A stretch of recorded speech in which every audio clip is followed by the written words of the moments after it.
That day, I stepped into the grand hall of the plaza, where the chandeliers sparkled like stars. The faint strains of a violin mingled with the lively chatter of New York's financial elite. Powerful faces, expensive suits, and polished smiles that masked calculated intentions. Today was my father's retirement party. Parker Prescott, chairman of Prescott Holdings, the man who built a financial empire from nothing. Or so the story he always told went. I, Ezekiel Prescott, 35 years old, the youngest son and chief human resources officer of the company, stood amidst the crowd with a heavy heart, as if I were walking into a trial where no one had told me what I was being accused of. I adjusted my tie, forcing a polite smile as a few colleagues nodded in greeting. They looked at me with mixed expressions, some curiosity, some pity, and a hint of something like detachment. 13 years of dedication to Prescott Holdings. I had overhauled the HR system, retained hundreds of talents through crises, and stabilized the company when everything seemed on the verge of collapse. I didn't do it for money or to vie for power. I did it for honor. To earn my father's notice and recognition just once, with the same proud look he gave my older brother, Christopher. But deep down, I knew that hope was as fragile as a spider's web in the wind. The hall glowed with light. Tables were draped in white silk, wine glasses shimmered, and on the stage stood my father, Parker Prescott, 65 years old, like a king. He wore a perfectly tailored silver-gray suit, his voice resonant with authority. He raised his glass, his eyes sweeping over the crowd, and I felt my heart beat faster, as if waiting for something.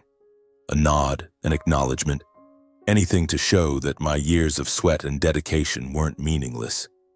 Ladies and gentlemen, my father's voice rang out, cutting through the murmurs in the room. Today is a special day. After nearly 4 decades of leading Prescott Holdings, I have decided to retire. This is a moment to reflect on what we've achieved and to look toward the future. The applause erupted. I stood at the back of the room near a wall draped with red velvet curtains, feeling as though I were being pushed out of the center of my own family. I looked at my father, hoping he'd mention me, even if just a brief sentence. But then he continued, his voice sharp as a blade. All assets, control, and the legacy of Prescott Holdings will be passed to my eldest son, Christopher Prescott. The room exploded. Applause thundered, mixed with congratulatory remarks. Christopher, 38, strode onto the stage with the confident air of someone born to lead. My older brother, with his perfect smile and sleek black suit, accepted a tight embrace from our father.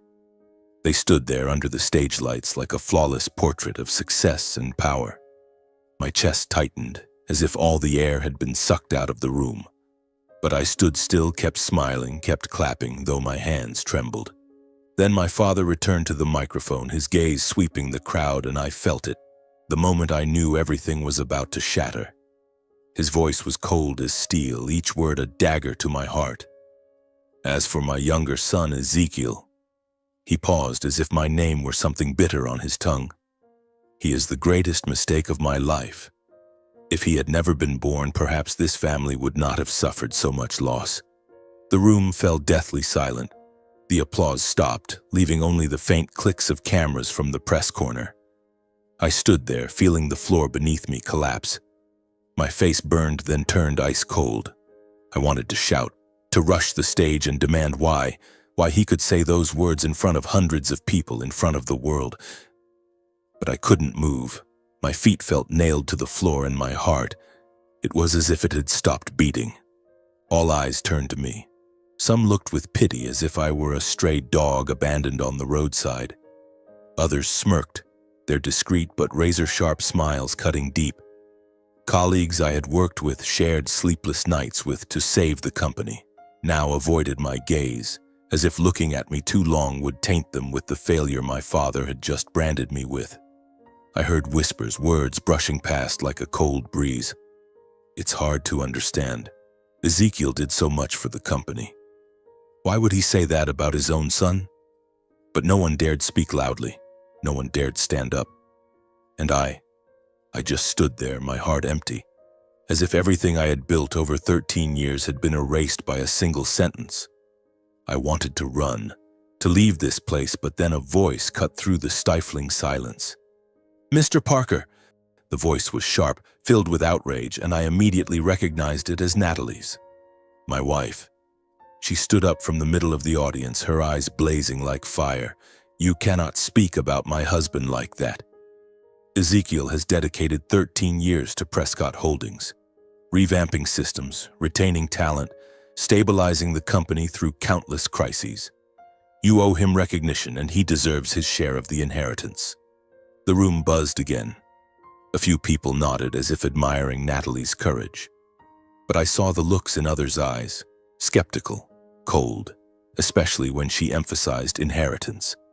I knew Natalie loved me, but I also knew she always craved the stability and security that money brought. In that moment, I wasn't sure if she was standing up for me or for something else. Still, for a fleeting second, I felt a small comfort, as if there was still someone in this world willing to fight for me. My father on the stage gripped his wine glass tightly. His face reddened with anger, but his voice remained chillingly calm. "My dear daughter-in-law, you're interrupting my event. I suggest you leave immediately." He signaled to security, and two men in black suits approached Natalie. She looked at them, then at me, her eyes both defiant and pained. "Ezekiel, are you just going to stand there and let them treat us like this?" she said, her voice trembling. I wanted to say something, to pull her back, but I just stood there, frozen, my mind swirling with 1,000 emotions, shame, humiliation, and a flicker of gratitude that she had spoken for me. Natalie lifted her chin and walked out of the row, not letting the security guards touch her. "Let's go, Ezekiel," she said firmly. I followed her silently, feeling the weight of every stare like arrows piercing my back. We walked out to the parking lot, not saying a word. The cold New York night air whipped across my face, but it wasn't as cold as the pain gnawing at my chest. We reached the parking lot in silence.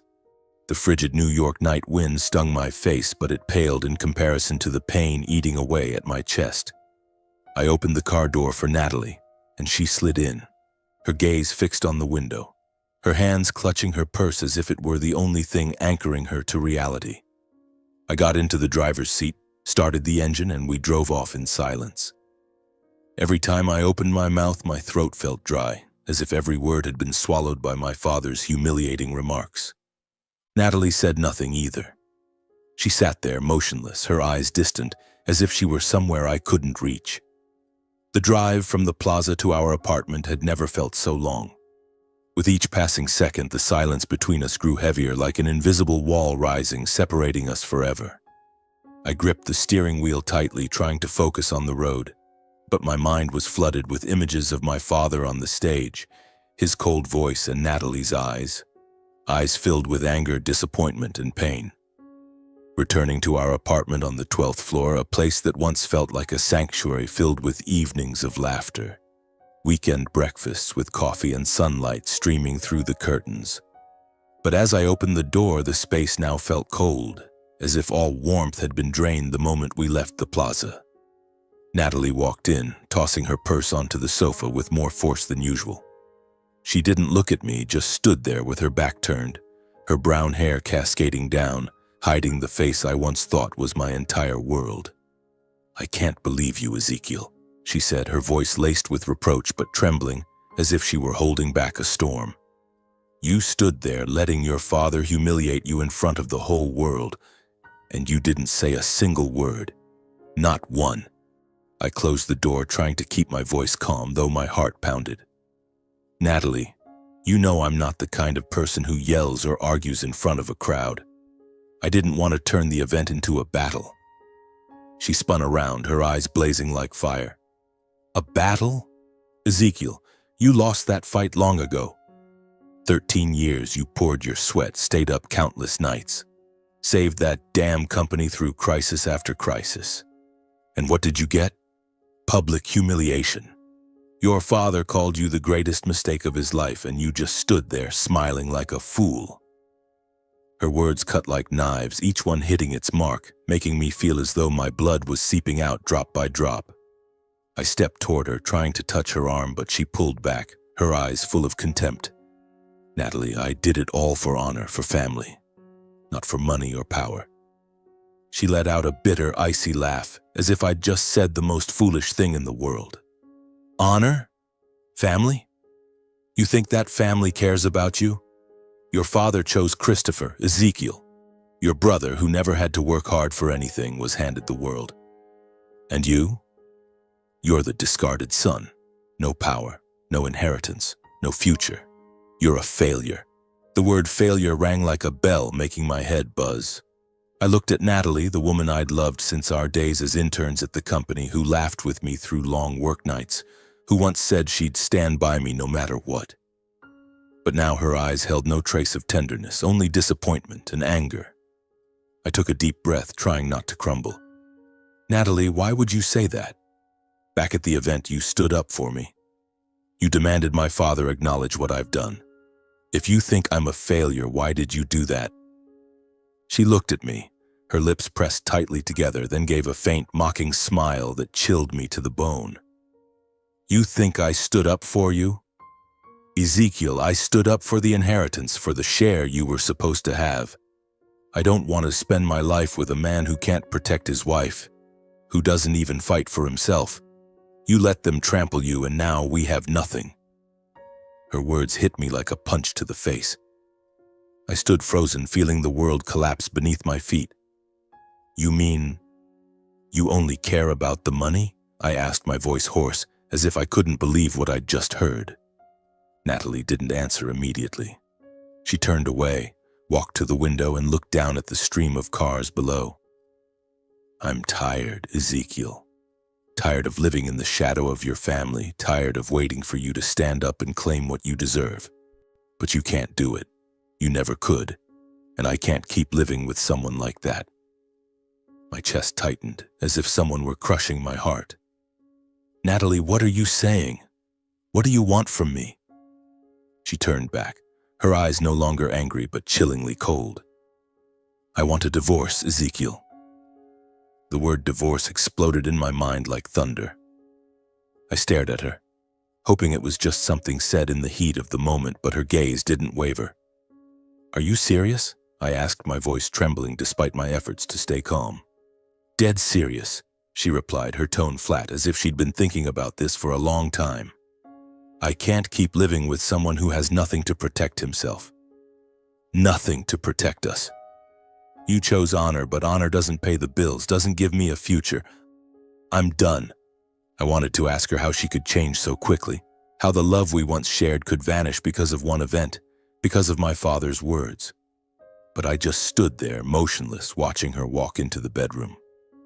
The sound of her suitcase dragging across the wooden floor echoed like the rhythm of a funeral dirge. She packed her clothes, the dresses I'd bought her, the items we'd picked out together in happier days. Each zip of the suitcase was a cut to my heart. Natalie, can we talk more about this? I tried, my voice hoarse. We've been through so much together. You can't just leave like this. She paused, her hand still gripping the suitcase, but she didn't turn to look at me. There's nothing left to say, Ezekiel. You chose your path. I have to choose mine. She pulled the suitcase to the door, the wheels rolling across the floor like a final goodbye. The door slammed shut, and I stood there in the empty apartment that was once our home. The city lights outside filtered in, but they weren't enough to dispel the darkness enveloping me. I sank onto the sofa, looking around the room. The dining table where we used to laugh, the bookshelf where Natalie kept her favorite novels, the kitchen corner where she used to hum softly while cooking. All of it now just fragments of a shattered dream. I don't know how long I sat there, only that when the first light of dawn crept through the window, the apartment remained as silent as a tomb. I picked up my phone, hoping to see a message from Natalie, an apology, a sign that she regretted her decision. But there was nothing, only emptiness. A few days later, a thick envelope arrived at the apartment. My hands trembled as I opened it, revealing an official divorce petition from Natalie's lawyer. Attached was a demand for asset division. She wanted half of everything we had, though most of my assets were just modest savings in this apartment. I read every line, every word, but felt no anger. Only a deep emptiness, as if the last piece of my life had crumbled the night Natalie left. I folded the document, placed it on the table, and looked out the window. New York City kept moving, kept buzzing, kept living. But I, Ezekiel Prescott, the man who once thought he could change the world with integrity, was left with nothing but an empty apartment and a broken heart. In the days following Natalie's departure, I lived like a ghost, drifting silently through the small Brooklyn apartment where the city's noise only deepened my loneliness. The media hadn't let go of the Prescott family. Articles, social media posts, and whispers in financial circles relentlessly dug into the events of my father's retirement party. Youngest son publicly humiliated. Parker Prescott disowns Ezekiel over past mistakes. The headlines sliced into my pride like daggers. I turned off my phone, drew the curtains, and tried to make myself invisible. But the truth was, no one can escape themselves. One afternoon, as the sunset bathed the apartment's peeling walls in golden light, the doorbell rang. I hesitated, assuming it was a persistent reporter or a misdelivered package. But when I opened the door, there stood my uncle, River Prescott, my father's younger brother, calm but with a resolute glint in his eyes. At 58, he still carried the sharp demeanor of a family lawyer, dressed in a simple yet sophisticated gray suit. In his hand was a brown envelope, carefully sealed, as if it held a secret capable of shaking the world. "Ezekiel," he said, his voice low but warm, "do you have time to talk?" I nodded, inviting him in, though my heart was heavy with suspicion. Uncle River had always been the quiet one in the family, the one who handled Prescott Holdings' legal messes behind the scenes without ever seeking the spotlight. I poured 2 cups of coffee, set them on the small table in the living room, and we sat across from each other. My apartment, with its modest furniture and worn-out sofa, seemed too small for his presence. "Why are you here?" I asked, trying to keep my voice steady, though my heart pounded as if it knew something momentous was about to happen. Uncle River didn't answer immediately. Instead, he placed the envelope on the table and slid it toward me. "This is something your grandfather, William Prescott, left behind. He instructed me to give it to you when the time was right." I stared at the envelope, my heart sinking. My name, Ezekiel Prescott, was written in my grandfather's firm, familiar handwriting, the man who had been the only light in my grim childhood. "What time?" I asked, my voice hoarse, as if afraid of the answer. Uncle River met my eyes, his gaze sharp but not without empathy. "When you were stripped of your inheritance or treated unjustly by your own family." His words hit me like a blow to the chest. My breath caught as if the air in the room had suddenly thinned. With trembling hands, I opened the envelope, careful as if it might disintegrate if I weren't gentle enough. Inside was a supplemental will neatly folded along with a handwritten letter. I opened the letter first, and from the very first line my grandfather's voice echoed in my mind, clear, warm, but tinged with pain. "Dear Ezekiel," the letter began, "if you are reading this, it means our family has strayed too far from the values I tried to uphold. I foresaw this day when power and prestige would blind your father, Parker. He is a strong man, but that strength has turned into tyranny. I feared that Prescott Holdings, the legacy I built with faith in humanity, would lose its compassion." I paused, my eyes blurring as the words grew hazy. My grandfather, who taught me that a true leader values every life, had seen it all. My father's favoritism, how he pushed me to the margins, and how he placed power above everything. I continued reading, each word hammering at my heart. "You are the only one I trust to protect the true legacy of our family. Not because of talent or ambition, but because you live with integrity and kindness. Don't let your goodness become a weakness. Stand up, Ezekiel, not for power, but for the honor I've placed in you." I folded the letter, my hands shaking so much I could barely hold it. Inside the envelope was the supplemental will, bearing my grandfather's signature and those of 2 witnesses, notarized at Uncle River's private law office. The document was legally binding, indisputable. It declared that if I were stripped of my inheritance or treated unjustly, all shares and control of Prescott Holdings would belong to me. Not Christopher, not my father, but me, Ezekiel Prescott, the discarded son. I looked at Uncle River, my mind reeling. "How long have you had this?" I asked, my voice catching. "Nearly 10 years, he replied, his eyes darkening. "Your grandfather entrusted it to me before he passed. He instructed me to open it only when Parker proved unworthy of the family's legacy. I've been waiting, Ezekiel. Waiting for the day you were publicly humiliated before the world. This is the moment your grandfather anticipated, the moment for the most worthy to rise and reclaim the Prescott name's honor." I sat there, stunned, unsure whether to feel joy or pain. My grandfather's faith was the only light in the darkness surrounding me, but it was also a burden. To be recognized, I had to endure humiliation, loss, and loneliness. Natalie had left me. My father had called me a mistake. And now I held in my hands something that could change everything, but could also destroy what little remained of my family. "What do I do now?" I asked, my voice barely a whisper.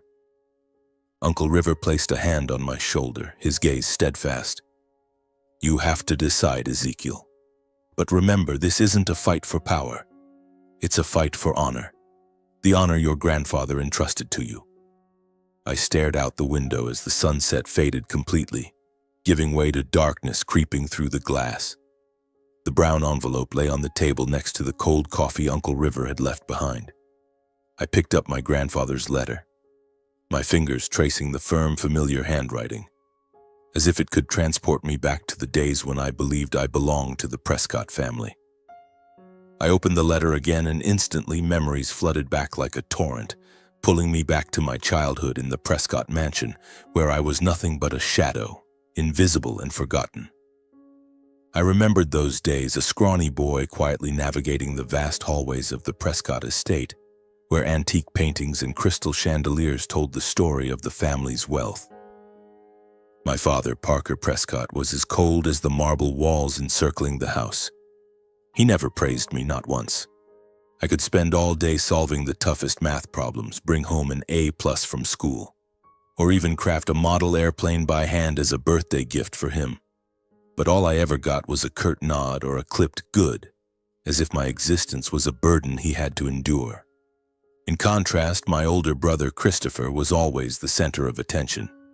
He had his own room in the east wing of the mansion, with an intricately carved walnut bed, a bookshelf filled with expensive leather-bound books, and a window overlooking the meticulously tended garden. Christopher was chauffeured to the city's most prestigious private school, while I squeezed onto a public bus with a worn-out backpack and scuffed shoes. I wasn't jealous of my brother, not exactly. I just wanted my father to look at me just once, the way he looked at Christopher, with pride, as if I too were part of this family. Family dinners were the clearest proof of that favoritism. The long mahogany table, draped in white silk, was set with elaborate dishes I barely dared touch, afraid of spilling something or upsetting my father. He sat at the head of the table, his voice deep and commanding, talking only to Christopher about the company, the future of Prescott Holdings, and the grand plans my brother would inherit.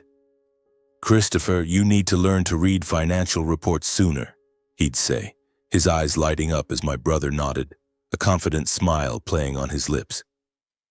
I sat at the far end of the table, quietly eating my portion, careful not to let my spoon clink too loudly against the plate, knowing even a small noise could draw my father's sharp glare. I tried. I really tried. I studied day and night, brought home perfect report cards, joined every academic competition the school offered just to earn a sliver of my father's pride.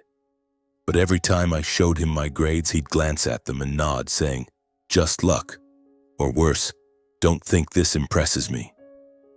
I didn't understand why. I couldn't fathom why I was pushed to the margins, why I was the spare in my own family. Then I learned the reason, on a frigid night when I overheard my father talking to a business partner in his study. "Ezekiel is bad luck," he said, his voice low.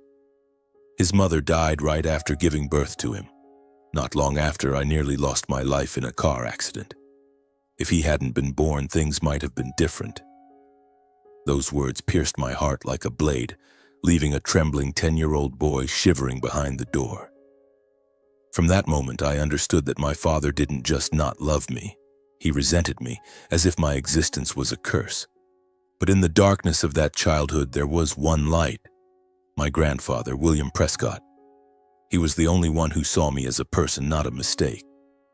He often took me to the old farm on the outskirts of Westchester, far from the cold marble walls and my father's judgmental eyes.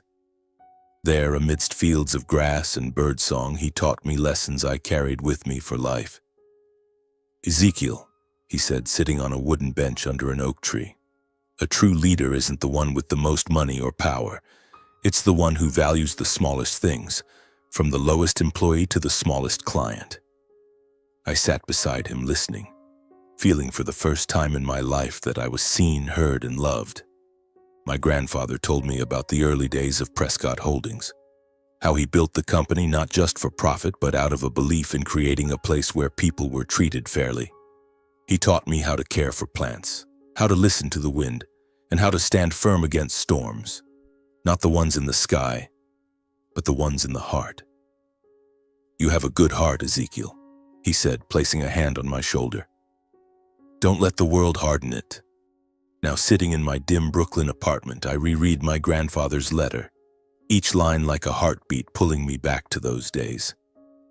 "You are the only one I trust to protect the true legacy of our family. Not because of talent or ambition, but because you live with integrity and kindness." My eyes stung, not from sadness but from emotion. My grandfather had seen what my father never could. My worth didn't lie in money or power, but in the heart he had so carefully nurtured. I folded the letter and pressed it to my chest as if to hold on to the last of his warmth. Despite being rejected since childhood, despite my father calling me a mistake, despite the world turning its back on me, I still had my grandfather's love and faith, the most precious legacy I'd ever had. But the storm in my heart hadn't subsided. This will, this trust, was a light, but also a burden. I knew that to protect my grandfather's legacy, I would have to confront my father, my brother, and even myself. After days of reflection, I made my decision. Not for revenge, not to seize power. I wanted to give my father and brother one last chance, to salvage the family's honor before the truth in my grandfather's will was revealed. I carried a copy of his letter carefully folded in my suit jacket pocket, like a talisman. Standing before the towering iron gates of the Prescott estate, with its perfectly manicured gardens, my heart pounded as if I were a 10-year-old boy again, bracing for my father's judgment. The heavy iron gate swung open and I stepped into the main hall, where the crystal chandelier still sparkled as it had in my childhood memories. The butler, an old man who had served the family since before I was born, greeted me with a sympathetic nod. "Master Ezekiel, it's been a long time," he said softly. I offered a faint smile but didn't respond, following him into the grand living room where my father and brother awaited.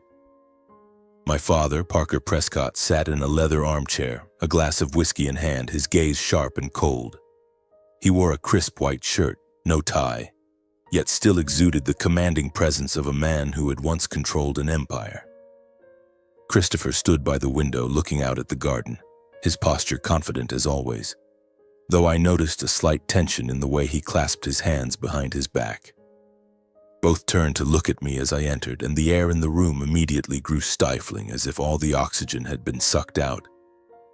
"Ezekiel," my father said, his voice low but laced with irritation, "I didn't expect you to dare show your face here after that fiasco at the party. What do you want? The inheritance you think you deserve?" I took a deep breath, trying to keep my voice steady, though my chest burned. "I'm not here to demand anything, Father. I'm here to talk. To give you and Christopher a chance to save the family's honor before things go too far." Christopher let out a sharp, scornful laugh. He turned, his eyes glinting with mockery. "Honor? Ezekiel, you really think you have any right to talk about honor? You're just a failure clinging to sentimental stories to beg for pity. Don't waste our time." His words stung like a whip, but I didn't let them shake me. I pulled the copy of my grandfather's letter from my pocket and placed it on the mahogany table in the center of the room, my voice calm, but resolute. This is a letter from grandfather William Prescott. He wrote it before he died, along with a supplemental will. He knew you'd been blinded by power and prestige, Father. He feared Prescott Holdings would lose the core values he built it on: transparency, humanity, fairness. He believed I was the only one who could protect that legacy. My father's brow furrowed, his eyes flicking to the paper without touching it. A will? A letter? You think I'd believe this nonsense? His voice was sharp, the whiskey glass in his hand trembling slightly, making the amber liquid ripple. William was my father, and I know what he wanted. Prescott Holdings is mine, and now it's Christopher's. You have no place in that will, Ezekiel. My chest tightened, but I pressed on, my voice beginning to quiver with emotion. Father, I don't want to fight. I just want us to look at what Prescott Holdings is losing. This company isn't just about money or power. It's grandfather's legacy, built on integrity and faith in people. We can restore it together, make it what he dreamed it could be. Christopher stepped forward, his voice cutting. You're delusional, Ezekiel. A flimsy letter changes nothing. You think you can waltz in here waving some papers and make us beg for your forgiveness? You're pathetic. His words poured fuel on the fire inside me, but I held back, taking a deep breath. Christopher, I don't want to fight. I just want us to do the right thing together. But if you and Father aren't willing, I'll have to do what's necessary to protect grandfather's legacy. My father went silent for a moment, his eyes boring into me, searching for any sign of weakness. Then he laughed, a dry, humorless sound. The world only respects the strong, Ezekiel. You've never understood that. You want honor, you want a legacy. Earn it yourself, instead of clinging to the empty words of a dead old man. I stood there, feeling the floor beneath me crumble. I looked at my father, at my brother, and realized they had gone too far to see the values my grandfather cherished. I said nothing more. I left the copy of the will on the table, the fragile paper sitting in the heavy silence of the room. I gave you and Christopher a chance, I said, my voice hoarse. I hope one day you'll understand. As I walked out of the Prescott estate, the cold New York wind wrapped around me, but in my heart I felt a strange sense of peace. I had done what my grandfather William would have been proud of. I gave my father and brother a chance to talk, to save the family's honor. But as the heavy iron gate clanged shut behind me, I knew they had thrown that chance away without a second thought. My father, Parker, and my brother, Christopher, had no intention of facing the truth, and now I steeled myself for what was to come, a storm I knew would not be easy to weather. In the days that followed, the air in New York felt heavier than ever. I returned to my small Brooklyn apartment, where the city's lights only accentuated my loneliness. I tried to keep myself busy, reviewing my grandfather's will, rereading his letter like a talisman. But the world outside refused to let me be. Rumors began to spread, smoldering like small flames fanned into a blaze by my own family. I received a call from an old friend who had worked with me at Prescott Holdings. Ezekiel, do you know what's going on? His voice was urgent, almost panicked. They're saying you fabricated a will to claim the inheritance. They're saying you were fired for incompetence. You need to speak up, do something. I sank onto the sofa, gripping the phone tightly, feeling my blood boil. Who's saying this? I asked, though deep down I already knew the answer. Christopher, and your father. They're holding a press conference. You should turn on the TV. I switched on the television, and immediately Christopher's face appeared on the screen, standing in a luxurious press room with the Prescott Holdings logo behind him. He wore a sleek black suit, his usual confident smile in place, but his eyes were cold and calculating. We regret having to make this public, Christopher said, his voice measured yet theatrical. But Ezekiel Prescott, my brother, has deliberately spread false information about a forged will, aiming to sow confusion among investors and damage the Prescott family's honor. We have filed a lawsuit against him for defamation and reputational harm. The press room buzzed. Reporters scrambled to ask questions, cameras flashing like lightning. My chest tightened, as if the air in the apartment had been sucked dry. My father appeared beside Christopher, his presence commanding but his face as cold as ice. "Prescott Holdings is my legacy," he said, his voice resonant. "I won't let anyone, not even my own son, destroy what I've built." I turned off the TV, unable to bear another second. They hadn't just rejected the truth, they had turned against me, painting me as the enemy before the entire world. I opened my phone, scrolling through social media where every post felt like a dagger to my pride. "Ezekiel Prescott fired for incompetence," one headline screamed. "Youngest Prescott son greedy fabricates will to seize inheritance," a viral post claimed. Even former colleagues, people I had worked alongside, shared sleepless nights with to save the company, now publicly criticized me. "Ungrateful," they wrote, "greedy. A failure clinging to fading glory." I sat there in the dim apartment, feeling as though the entire world had turned its back on me. My phone buzzed incessantly with messages from friends, reporters, and strangers eager to dig into the drama. But I didn't respond. I couldn't. Every word, every act of defiance now would only fuel the fire my father and brother had ignited. I knew the more I argued, the more ammunition they'd have to tarnish my credibility. Then the doorbell rang. When I opened it, Uncle River stood there, his gaze resolute but tinged with concern. He stepped inside and placed a thick briefcase on the table. "Ezekiel," he said, his voice low but firm, "we need to prepare. Parker and Christopher have hired the company's best legal team. They're accusing you of defamation, and they'll do everything to destroy you in court." I looked at the briefcase, my heart pounding. "Are you sure the will is real?" I asked, my voice hoarse. "If they prove I fabricated it..." Uncle River placed a hand on my shoulder, his eyes sharp as steel. "The will is real, Ezekiel. I've kept it for over 10 years, with William's signature and 2 witnesses notarized at my private law office. They can't deny its legitimacy. But you need to be strong. This isn't just a legal battle, it's a media war, and they're playing dirty." I nodded, feeling an invisible weight settle on my shoulders. Uncle River opened the briefcase, showing me the documents related to the will, the original notarized copies and verification records from his law office. "I'm on your side," he said, "but you need to choose how to fight. Respond to the media or stay silent." I looked out the window, the city lights twinkling like distant stars. "I'll stay silent," I said, my voice quiet but resolute. "Not because I'm afraid, but because I know the truth will speak for itself. If I argue now, they'll have more chances to twist everything. I'll focus on the evidence."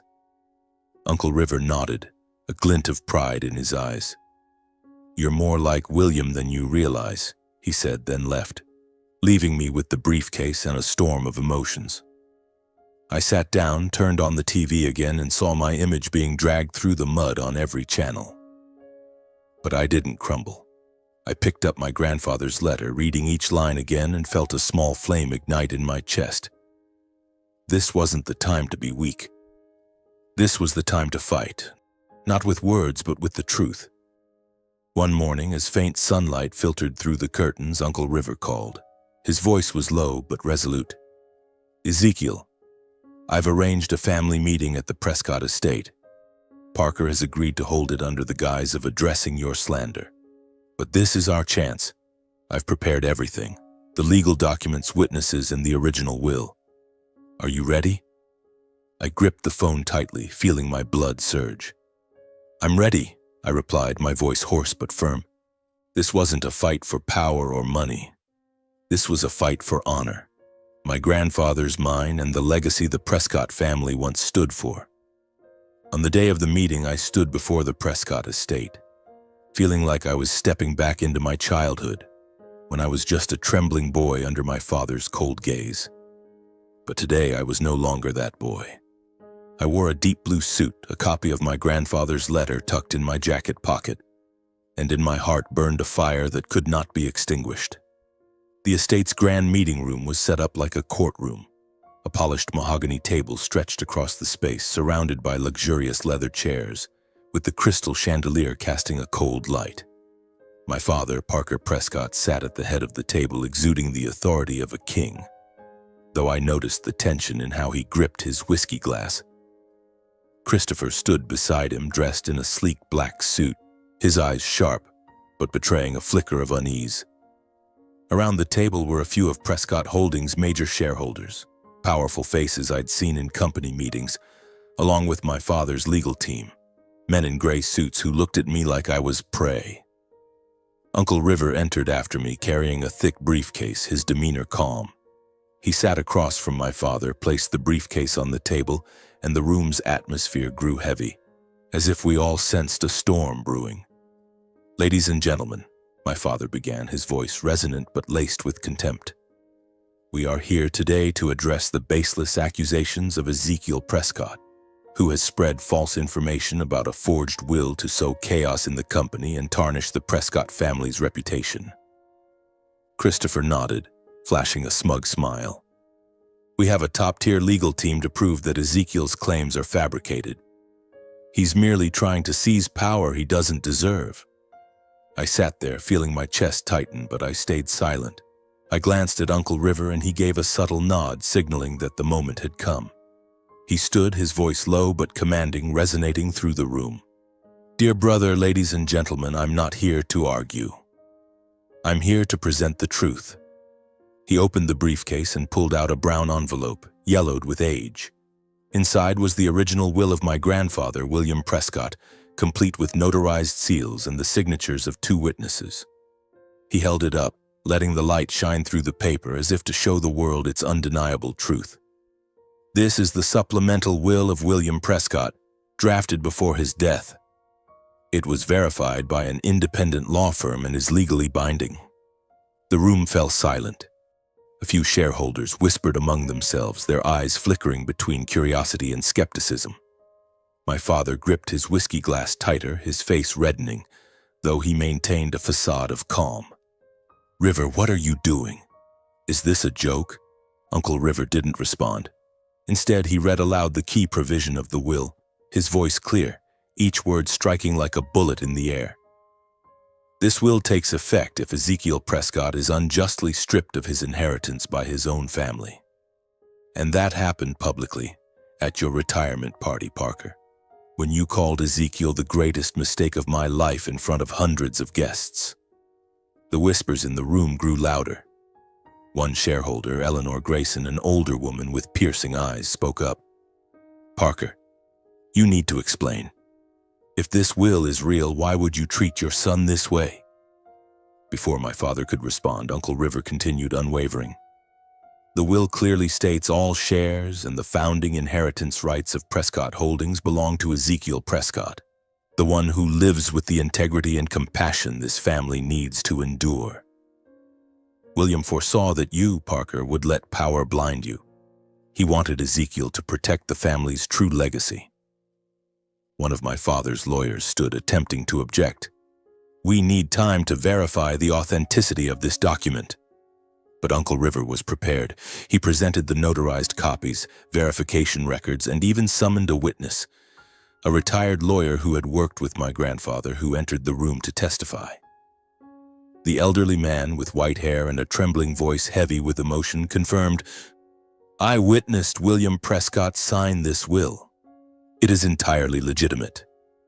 My father could no longer maintain his composure. He slammed his whiskey glass onto the floor, the amber liquid splashing out. "This is an internal conspiracy. River, you're betraying me. Ezekiel, you think you can overthrow me with a piece of paper?" Christopher, his face flushed with rage, stood abruptly. "You're a failure, Ezekiel. You think these tricks will make you a hero? You're nothing." He pointed at me, then stormed out, the door slamming behind him. I sat there, my heart pounding, but I refused to be swept up in their anger. I looked at my father, at the shareholders, and spoke, my voice quiet but resolute. "Grandfather chose the right moment for the truth to come to light. I'm not here to gloat or seek revenge. I'm here to protect what he built." The room descended into chaos. Shareholders began questioning my father's transparency and management, raising concerns about questionable financial decisions they had previously overlooked. My father tried to reassure them, but his voice faltered as if he knew he was losing control. I stood and quietly left the room, leaving the will and the truth to do their work. Just hours after the meeting, news of my grandfather's will spread like wildfire across dry grass. New York's major financial newspapers ran headlines. William Prescott's secret will turns the tide at Prescott Holdings. Ezekiel Prescott, unexpected heir or family betrayer? Social media erupted with posts, comments, and even mockery aimed at my father and brother. Shareholders, once loyal to my father, began questioning his transparency and management. Independent auditors were called in, and the barrage of calls from reporters to my Brooklyn apartment was relentless. I turned off my phone and drew the curtains, but the outside world wouldn't let me rest. The investigation's results came faster than I expected. Within weeks, audit reports exposed a litany of irregularities under my father and Christopher's leadership at Prescott Holdings. Unapproved risky investments, shady contracts with close associates, and the diversion of profits to personal accounts, all were brought to light. The company's reputation, which my father had always prided himself on, was severely damaged. Stock prices plummeted, and the board of directors, under pressure from shareholders and public opinion, was forced to act. One morning, as I was brewing coffee in my small apartment, Uncle River called. "Ezekiel?" His voice was low but carried a weight of gravity. "The board just held an emergency meeting. Parker has been forced to fully withdraw from his honorary position. Christopher has been removed as CEO. Their shares are temporarily frozen pending restructuring. They have nothing left." I gripped the coffee mug tightly, feeling my chest constrict. I didn't feel triumphant or vindicated, only a deep sadness, as if I were watching my family crumble before my eyes. "Is there anything else, Uncle?" I asked, my voice hoarse. Uncle River hesitated, then continued. "The board wants you to take on the role of interim CEO. They need someone to restructure the company and restore trust among employees and shareholders. You're the only one they trust right now."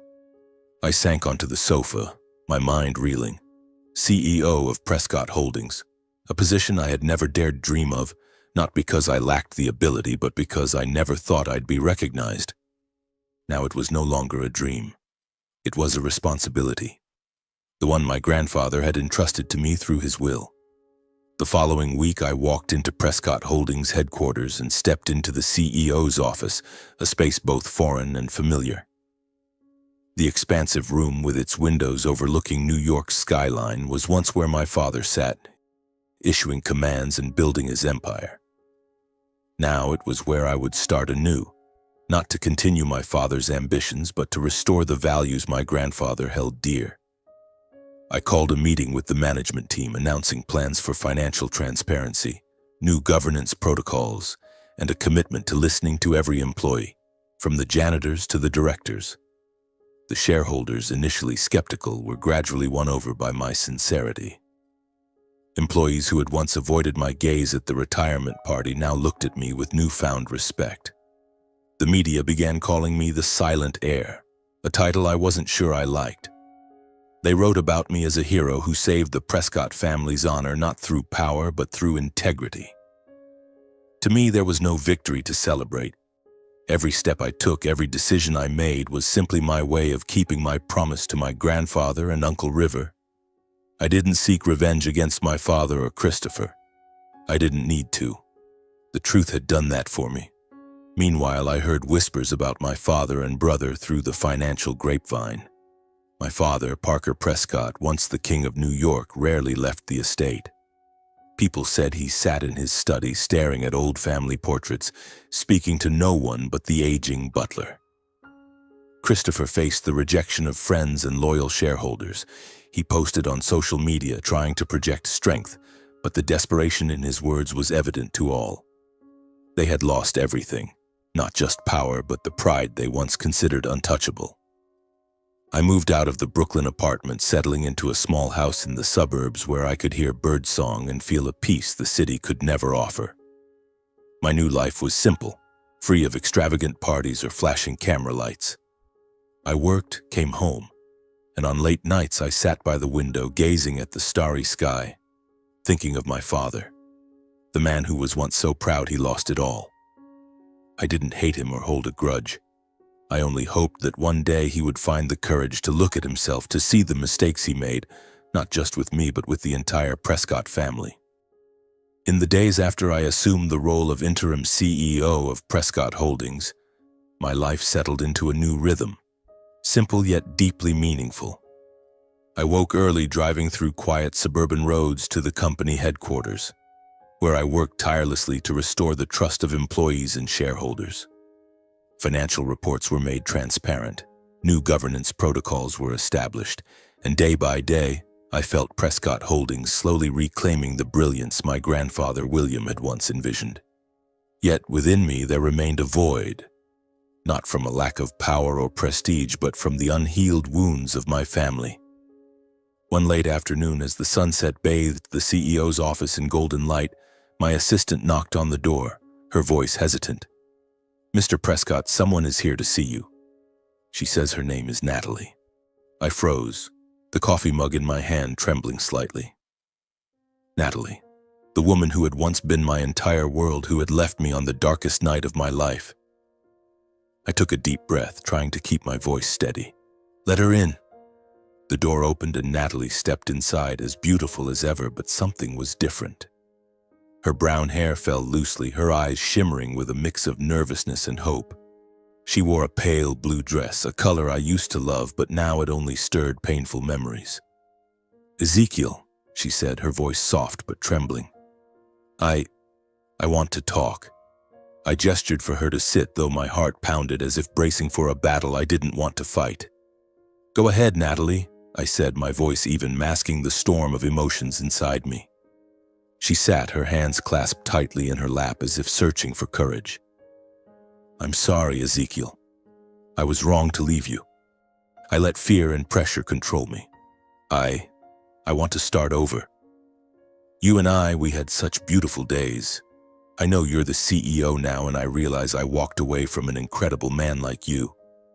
Her words cut like a knife, not out of pain, but because they reminded me of the night she left, when she called me a failure, when she admitted she stood up for the inheritance.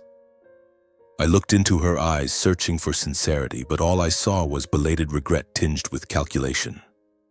"Natalie," I said, my voice quiet but firm, "you were once a vital part of my life.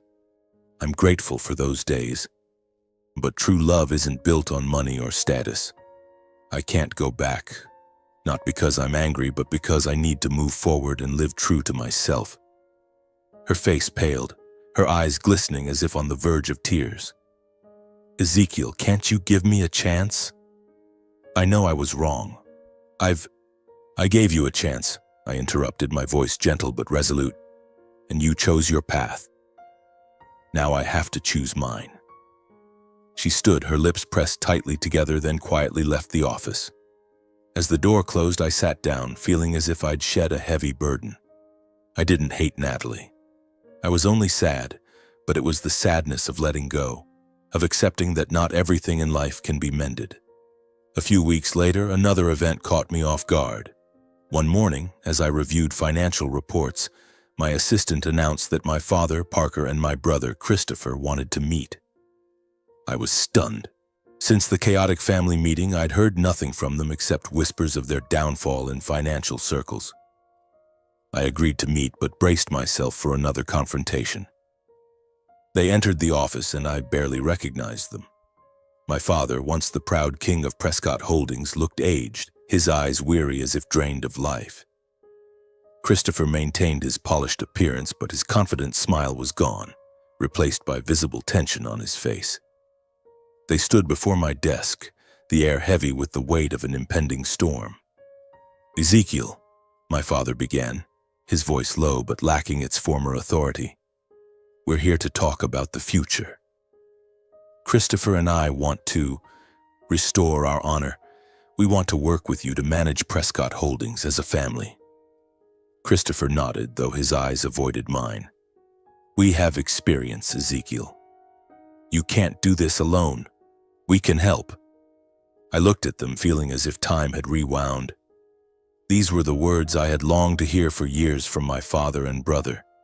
But now, after everything, they only filled me with a deep sadness. I didn't reject them outright. Instead, I offered a solution.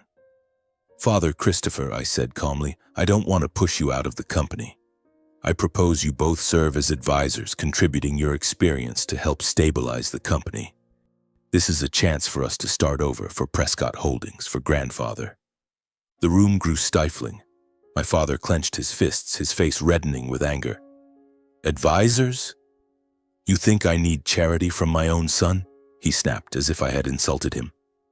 "I built this company from nothing, Ezekiel, and now you expect me to bow to you?" Christopher sneered, his eyes filled with contempt. "Work under you?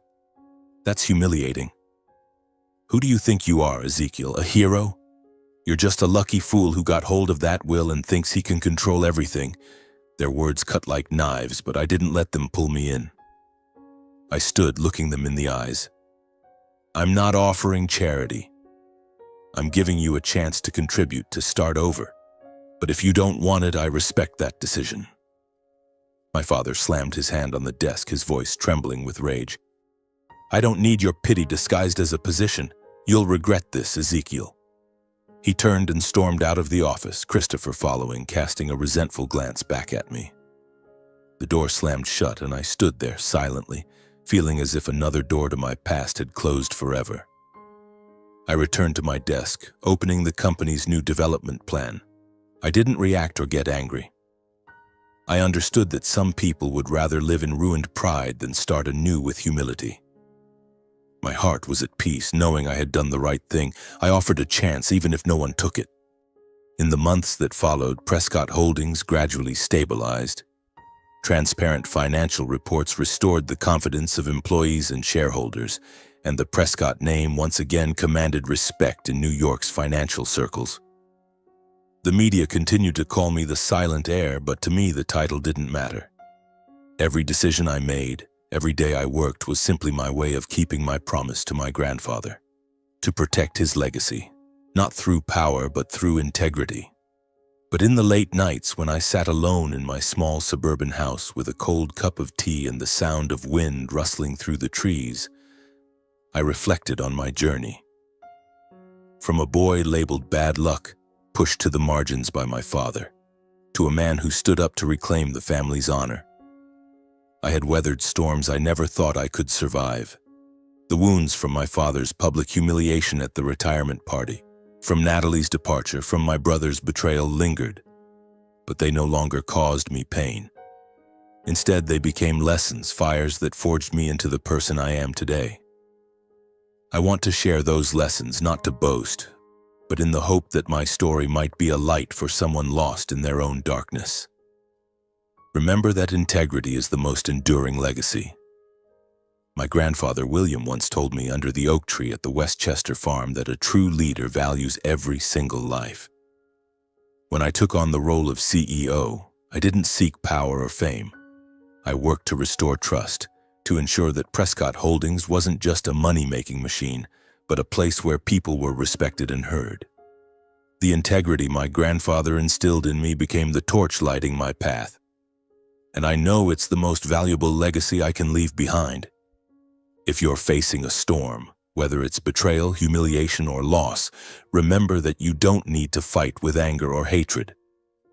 Fight with truth, with integrity, and with faith in yourself. Don't let criticism or rejection make you doubt your worth. Live in a way that when you look back, you can be proud that you didn't let the darkness of others extinguish the light within you.